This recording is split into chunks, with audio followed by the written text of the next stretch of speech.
Hello दोस्तों, welcome back to my channel. मैं थोल्ला भाई पीके में आपका स्वागत है। तो दोस्तों, आज आपका जो टॉपिक है वो है चक्रवृद्धि ब्याज, जो कि बहुत ज़्यादा इंपॉर्टेंट है। और मैं ऐसा ऐसा तरीका आपको बताऊंगा कि आप सेकेंडों के अंदर हर एक आंसर को ला सकते हैं।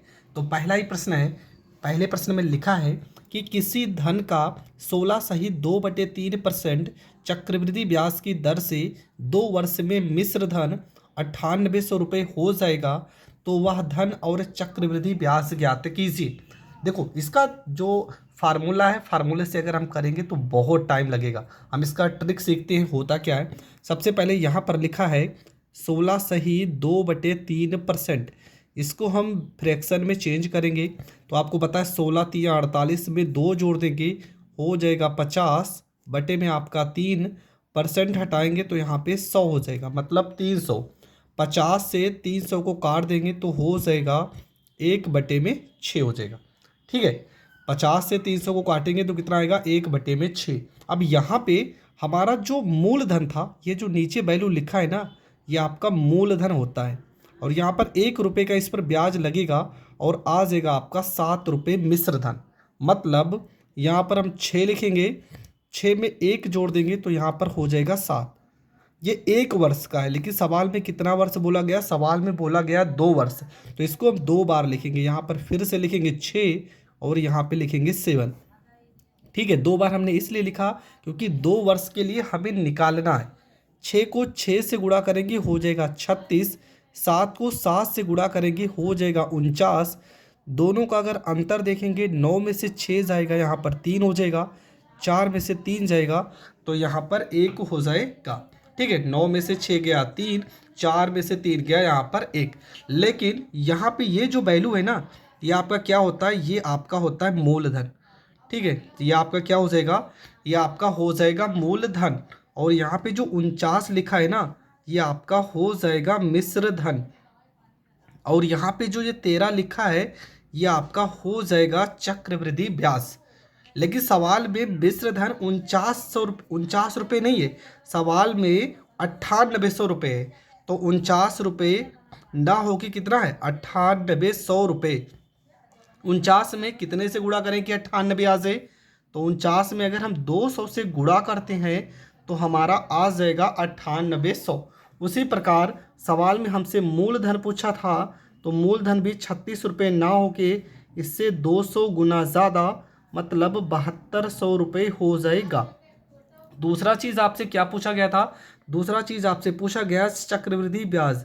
तो चक्रवृद्धि ब्याज भी 13 रुपये ना होके इससे 200 गुना ज़्यादा, 13 दूना 2600 रुपये, ये आपका हो जाएगा करेक्ट आंसर।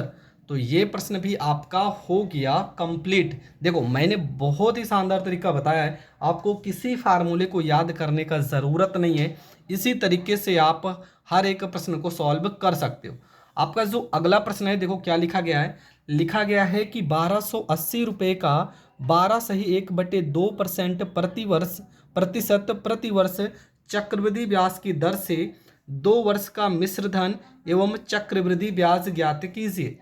ठीक है, सबसे पहला काम हम क्या करेंगे, 12 सही 1/2% को फ्रैक्शन में चेंज करेंगे। तो कैसे चेंज करेंगे, 12 दूना 24 में 1 जोड़ देंगे तो हो जाएगा आपका 25, और बटे में यहाँ पर हो जाएगा 2%, हटाएंगे तो आपको पता है नीचे कितना हो जाएगा, 100, मतलब आ जाएगा आपका 200 हो जाएगा। 25 से अगर हम 200 को काट देते हैं तो कटेगा कितनी बार में, 1/8 हो जाएगा। मतलब पहले हम लिखेंगे 8, 8 में 1 जोड़ देंगे तो ये आपका हो जाएगा 9।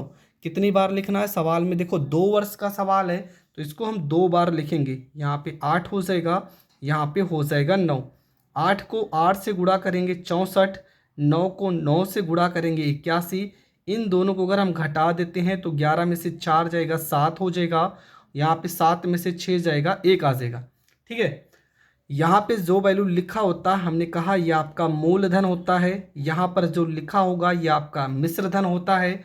यहाँ पे जो लिखा होगा वो आपका CI मतलब चक्रवृद्धि ब्याज होता है। लेकिन सवाल में मूलधन कितना दिया गया है, 1280 रुपये। तो 64 रुपये ना हो के कितना है, 1280 रुपये है। 64 में अगर हम 20 से गुणा करते हैं तो आ जाएगा 1280 रुपये। उसी प्रकार आपका जो अमाउंट होगा वो भी 81 ना होके इससे 20 गुना ज़्यादा हो जाएगा। यहाँ पे गुणा करेंगे तो 0, 2 एकम 2 हो जाएगा, 2 अठे 16 हो जाएगा। मतलब आपका मिश्र धन हो जाएगा 1620 रुपये। जबकि साधारण ब्याज चक्रवृद्धि ब्याज आपका 17 गुणे 20, 17 दूना 34, मतलब 340 रुपये आपका हो जाएगा चक्रवृद्धि ब्याज।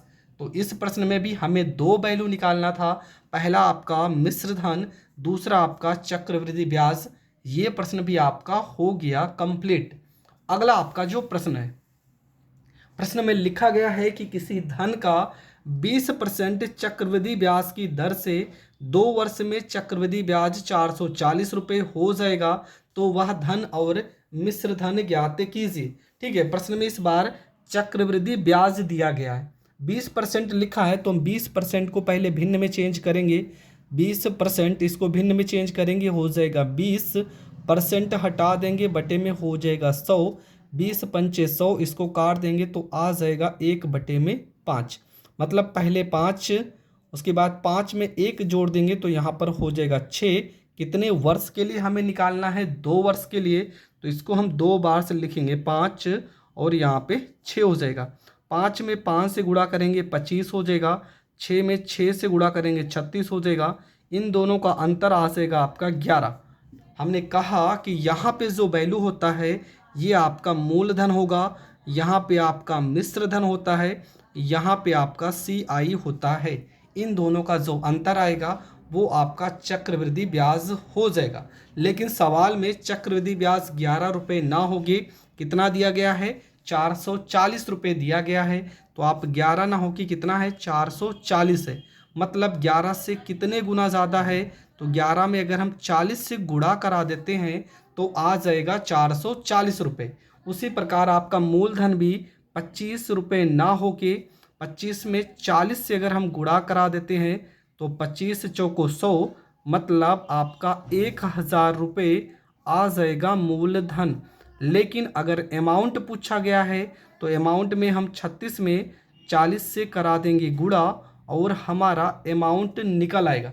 तो कैसे गुणा कराएंगे? यहाँ पे 0 हो जाएगा और 4 को 6 में गुणा करेंगे, 4 छंग 24 हो जाएगा, हासिल 2 आ जाएगा, 4 तियाँ 12, 12 में 2 जोड़ देंगे 14 और ये आपका हो जाएगा मिश्र धन।